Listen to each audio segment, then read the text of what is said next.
aj v ligách, ktoré možno športovo až také kvalitné nie sú, ale finančne nesmierne príťažlivé.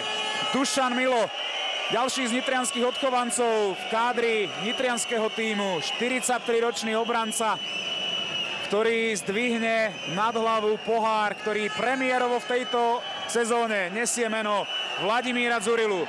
Odnáša ho k tímu a kolektívne pozdvihnutie tejto trofeje.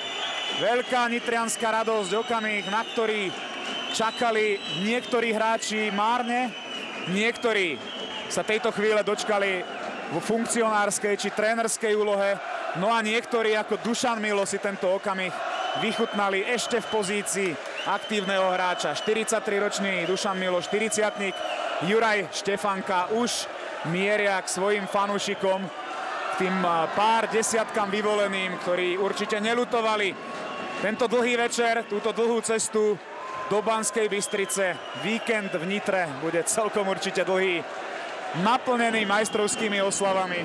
A len čo si hráči vychutnajú tieto okamihy priamo na ľade. Tak rýchlo do autobusu, hodinka po R1, prepadnúť zo pár pump, nakúpiť proviant a potešiť sa vo svojom meste so svojimi fanúšikmi.